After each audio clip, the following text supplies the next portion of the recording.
প্রথম কথা হচ্ছে যে আমাদের চোখ বা আই এটা কী ধরনের অর্গান। এই প্রশ্ন যদি আমরা করি তাহলে বলতে হবে যে এটা হচ্ছে একটা সেন্সরি অর্গান। সেকেন্ডলি হচ্ছে এটার মেজর ফাংশন কি। একটা ফাংশন তো আমরা শুনলাম, আলোচনার মধ্যে চলে আসছে যে এর মাধ্যমে আমরা দেখি। আরও দুটি ফাংশন আছে যেগুলোও খুবই কমন এবং খুবই ইম্পর্ট্যান্ট থিং।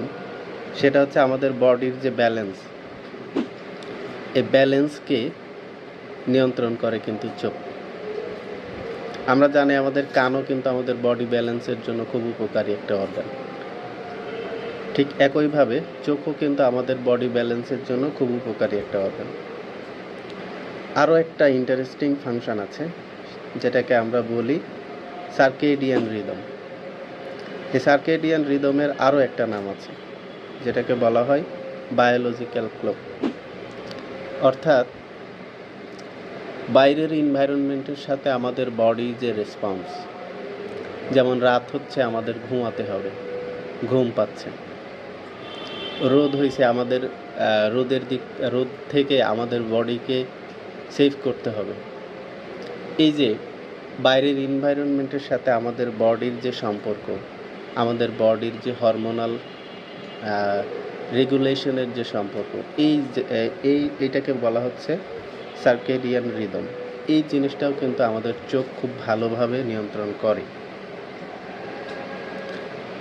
দ্বিতীয়ত হচ্ছে যে লোকেশন কি, প্রত্যেকটা অর্গানের লোকেশনটা আমাদের খুব ভালোভাবে মাথায় রাখতে হবে। আমরা নর্মালি যদি বলি সেইটা কিন্তু কাজে দিবে না, আমাদের অ্যানাটমিক্যাল ভাষায় বলতে হবে। তো খুব সহজভাবে যদি বলি তাহলে যেহেতু আমাদের চোখ দুইটা, সেহেতু রাইট এবং লেফট অফ দ্য ফেস, মানে আমাদের চেহারার ডান পাশে এবং বাম পাশে অবস্থান করে। এবং চোখ কিন্তু একটা গর্তের মধ্যে অবস্থান করে। এই গর্তটাকে বলা হয় বনি ক্যাভিটি। এবং এই বনি ক্যাভিটিতে অবস্থান করে কোথায়? আমাদের স্কালে। এই ক্যাভিটির আর একটা নাম আছে যেটাকে আমরা বলি অরবিট। 6 ধরনের মাসেল আমাদের এই চোখকে ধরে রাখে। 6 ধরনের বলতে 6টি মাসেল। এই মাসেলকে বলা হয় এক্সট্রা অকুলার মাসেল। এবং এই মাসেলের মাধ্যমে আমাদের বডি যে তার মুভমেন্ট, ডান দিকে বাম দিকে উপরে নিচে কিংবা চতুর্দিকে ঘোরানো থেকে শুরু করে আমাদের চোখের যে কোনো ধরনের মুভমেন্টের জন্য দায়ী বা